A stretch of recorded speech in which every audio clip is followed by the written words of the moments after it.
I came from the Democratic Republic of Congo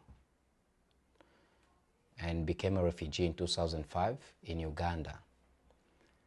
I lived as a refugee for 7 years, and in 2012 I was given a visa to come to Australia. Refugees, we have different challenges. One example I can give is my visa and my wife's visa. My wife, we lived in the same camp with my wife in Uganda. But when she came with a humanitarian visa. She was sponsored by her uncle to come here, but she was given a humanitarian visa. And she lived in refugee camp for 2 years. I lived there for 7 years. And even before I was given a visa, the Australian immigration sent their officers to come to my house to investigate if I was a true refugee. They checked in my room and we sat together in the home trying to check my papers and everything about me. So they proved that I was a refugee 100%. But when I came, I was just given that visa, which I did not understand. We were both refugees, me and my wife, but she was given a humanitarian and I was given a temporary. And when we get here, we don't have the same right. So she gets support from the government and I don't get support from the government. This is the same thing happening in the community for some refugees. Some of them are struggling. And I can tell you that life without any support in Australia will be very difficult than life in the refugee camp. Because here, when you live in a house, you have to pay electricity, you have to pay water. Everywhere you want to go, you have to pay bus. So you need to have something to spend. In a refugee camp, people are poor and they don't pay electricity, they don't pay water. So yeah, they're just there. Yeah, so I think for me, for those period which I was not getting any support from government, life was really, really bad. In 2013, I was doing English at TEF, and I just had few classes to participate.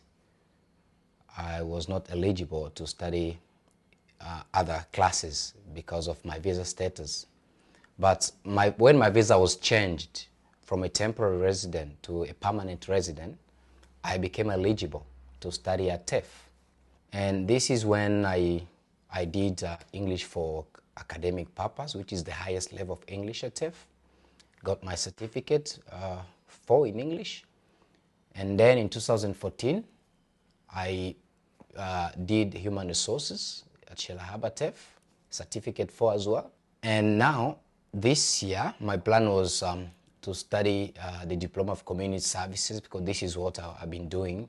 After a few months of studying at TEF, I came to realize that the government has made some changes, and these changes affect permanent residents. And I'm one of the permanent residents. So I was asked to pay for $4,380, or I quit TEF. And because I could not afford to pay the money, so I had no choice. I quit. Then I didn't know what to do because I was keen to study. I wanted really to study. I spoke to my manager because I work part-time, 1 day a week, about it, and she began to organize a crowdfunding campaign to support me. And I was lucky that many people really gave some money so that I can continue my education. After 2 weeks of sitting at home, we managed to raise some money, and I went back to TEF, and now I am studying through the support of the community. And the reason why refugees are keen to study is because they want to gain some skills so that they'll be useful. We don't just want to come and sit and do nothing in Australia and become useless. We've been sitting in refugee camp for years and we became useless. We want to make a difference.